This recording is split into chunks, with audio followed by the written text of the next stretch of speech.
मन को भूल करके मध्य में रहो।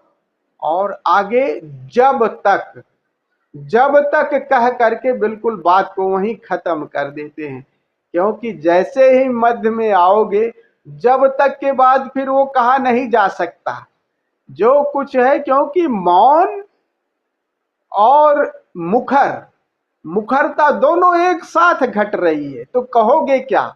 मुखरता जब होगी तो वो मौन और मुखर एक साथ घटेगा, तो बस गूगे केरी सरकरा मुस्करा मुस्करा के बस यही अभिव्यक्ति हो सकती है, नहीं कह सकते।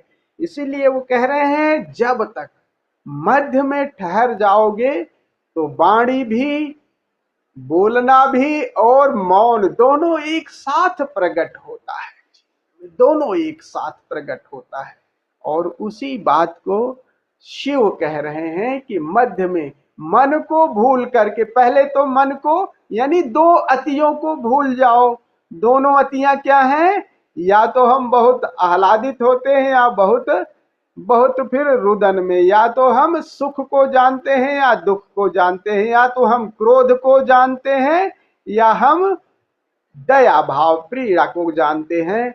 तो अतियां को हम अच्छी तरह से जानते हैं। बीच वाला जो बीच का है कि ये दोनों अतियों के मध्य, वो मध्य भी है। और मध्य क्या है? मध्य ही वो हमारा मूल है। उस मूल में कैसे भी अगर ठहर जाए तो फिर वो शाश्वत के साथ एक साथ, हमारा मूल ही मध्य ही वो शाश्वत है। मध्य में ठहरते ही हम दोनों से, आप देखो ना, श्वास पर विधियों पर भी यही चर्चा करते हुए, श्वास की विधियों पर भी जब भगवान शिव बोलते हैं, कहते हैं कि दो श्वासों के मध्य उस संधि स्थल को, उस मध्य को जान लो और तुम उसे पालो। उसे पालो का मतलब बस अपने को उपलब्ध हो जाओ, अपने मूल को तुम उपलब्ध हो जाओगे। और देखो मध्य है नहीं कुछ। अगर श्वास को देखोगे कि श्वास आई और गई कहाँ, तो श्वास का जो अंतिम छोर है वो उच्छ्वास के प्रथम छोर से बिल्कुल मिला हुआ है। हम मन देख लेता है कि ये और गई, आई और गई, लेकिन जैसे ही मध्य को तलाशोगे तो मध्य मिलेगा नहीं कहीं। क्योंकि श्वास जहां अंतिम सिरा, अगर नाक पे चाहे ध्यान रखो तो ऐसा थोड़ी कहोगे कि ये गई, ये जो गई उसका अंतिम सिरा, श्वास गई, अंतिम सिरा नाक का जो अंदर श्वास है, अंदर जो हवा है, वो ऐसा नहीं कि कट गई, वो बाहरी से बिल्कुल मिली हुई है, वो जुड़ी ही हुई है और एक रस्सी की तरह वो सर्कुलर है, आ और जा रही है।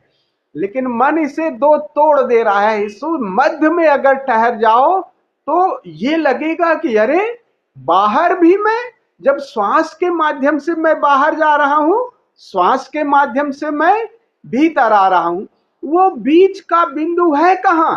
है ही नहीं बीच का। ये शाश्वतता है। लेकिन मन की स्थिति है कि इनको दो भागों में तोड़ देता है और ये सब पे लागू हो रहा है। जिसे हम क्रोध कहते हैं उसी से हम घृणा भी करते हैं। घृणा क्रोध, यानी जिसे हम प्रेम करते हैं उसी से प्रेम, जो हमारा अभी तक जो हमारा प्रेम है वही वो घृणा का बस कम रूप है। प्रेम कभी न कभी वो घृणा में बदल जाती है।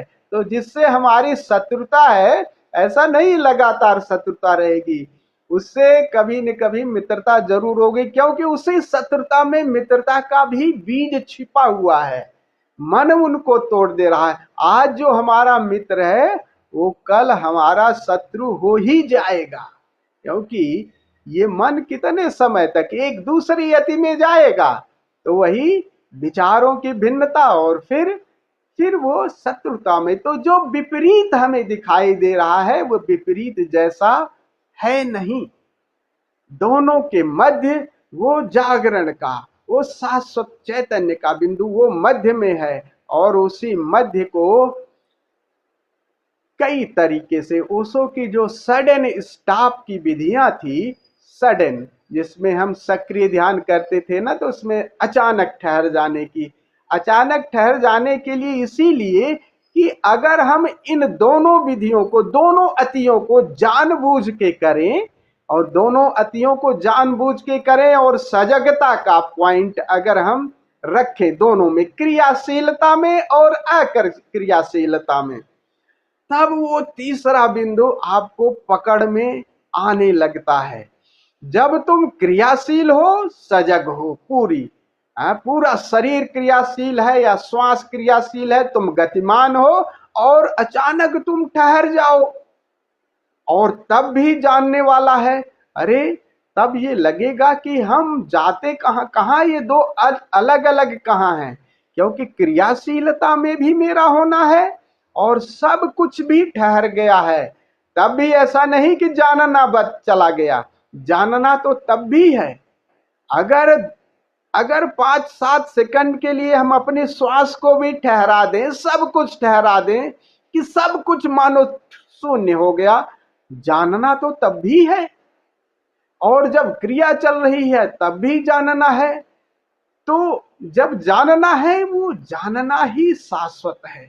तो उस जानने वाले के वो मध्य में है, और वो मध्य में ही वो हमारा मूल है। उस मध्य बिंदु को अगर समझ जाए तो अमनी दशा, फिर मन मध्य में ठहर ही नहीं सकता।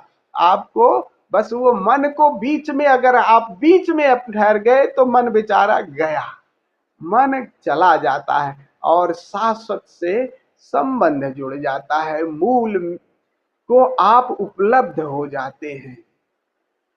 तो इस विधि को ओशो ने भी, और इस विधि को जॉर्ज गुरजियफ ने खूब, दो अतियों का खूब प्रयोग किया है कि तुम जागो और उन दो अतियों के मध्य बिंदु को तलाशो, जो इसमें कह रहे हैं भगवान शिव, देवी पार्वती को।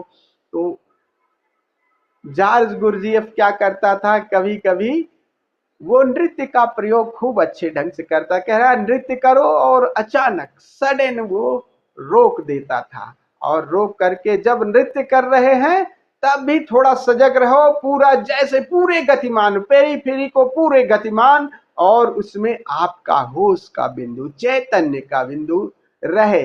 चैतन्यता क्रियाशीलता में, और अचानक क्रिया आपकी ये अचानक रुक जानी चाहिए। इसका प्रयोग कभी भी आप चलते फिरते भी करो, लेकिन ऐसा नहीं कि पहले से करोगे तो मन वहां रहेगा। मन को कहोगे, मन को अचानक, मन को आने ही मत दो, अचानक बिल्कुल ये आपके मन को पता न लगे। चल रहे हो, अचानक 5 सेकंड के लिए रुक जाओ, सब कुछ ठहरा दो, चल रहे हो अचानक रुक जाओ। ऐसा नहीं कि उससे पहले कि अब रुकेंगे। अगर ये कहा दिया कि आप उससे पहले कि अब रुकेंगे तो मन कहेगा अच्छा, मन पहले से तैयार हो जाएगा, तब बात नहीं बनेगी। मन पता नहीं, एकदम तड़ाक से आपको पता लगा कि, और तुरंत ही ठहर गए, 5 सेकंड के लिए ठहर गए, तो वो शून्यता का, वो हल्की सी वो शाश्वतता का बोध हो जाएगा, चैतन्यता का, कि अरे अचानक ठहर गए और फिर भी मेरा होना है। तो क्रियाशीलता में, अक्रियाशीलता में, दोनों में अगर हम जानबूझ करके अगर होश को साधें तो वो मध्य का बिंदु पकड़ में आ सकता है। लेकिन क्रियाशीलता, अक्रियाशीलता, इसका समय अगर आप निर्धारित करोगे तो मन जो है तब आ जाएगा बीच में। ये आपको पता नहीं, मन को पता नहीं होना चाहिए। मन पता कर लेगा ना, तो तब वो फिर उसी मन का पोर्शन हो जाएगा। तो ऐसा कोई इस तरह की टेक्निक हो, जैसे नहाने जा रहे हो, खाना खाने थोड़ी देर अचानक, लेकिन ध्यान रखो बस अचानक ये हो, सडन हो, और थोड़ी से 10 सेकंड के लिए ठहर गए, अचानक ठहर गए, और हल्की सी ये झलक आपको हमें पता लगने लगती है, तो वो बिंदु पकड़ में आने लगता है कि अरे सब मिटेगा, मेरा होना तो तब भी रहेगा। जरा सा 5 सेकंड के लिए सब मिट गया, और मतलब जानने वाला तब भी है। ये 1 सेकंड, 5 सेकंड के लिए हल्की सी जैसे चिंगारी सी, एक जैसे लाइट जल गई और सब कुछ तुम्हें थोड़ा सा दिखाई देने लगा रास्ता, तो भले अंधेरा हो जाए लेकिन रास्ता पता लग गया, तो फिर उस अंधेरे में आप चलना शुरू कर देते हो। हल्की सी आपको झलक आ जाए कि अरे सब कुछ ठहर गया, तब भी मैं हूं, मेरा होना तो शाश्वत है, बस ये इसकी हल्की झलक मिलने लगे, तब यात्रा बड़ी आसान हो जाती है।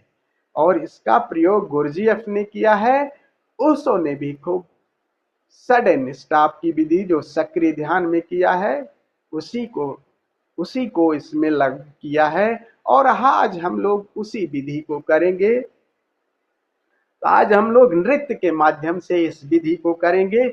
और नृत्य जब चल रहा होगा तो आपको पता नहीं होगा कि कब संगीत बंद होगा। थोड़ा सा सजग रहिएगा, और जैसे ही संगीत बंद हो आप पूरा सजगता को नृत्य के साथ जोड़ते रहिएगा, सजग रहिएगा, संगीत को सुनिएगा, पेरीफेरी को पूरा गतिमान क्रियाशील। तो दो तीन काम है, तीन, सुनना और पेरीफेरी की गतिशीलता और नोइंग, जानना। तो सुनना और गति में गतिमान यानी परिधि को पूरा गतिमान, आकार को पूरा गतिमान, और होश, इसको क्रियाशील रहे।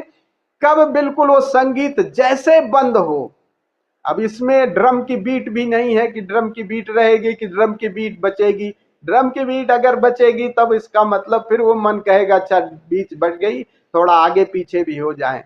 तो करीब 5, 7, 8 सेकंड के लिए वो आप श्वास भी चाहो तो रोक दो, जो भी सब कुछ निष्क्रिय हो जाओ 5, 7 सेकंड के लिए, और कोई बड़ी बात नहीं, 8 सेकंड 10 सेकंड के लिए वो संगीत बंद हो जाएगा। श्वास भी ठहरा लो, सब कुछ जैसे है वैसे नॉन डूइंग में प्रवेश कर जाओ, और भीतर देखो तब भी सजगता, वो जानने वाला तब भी रहता है।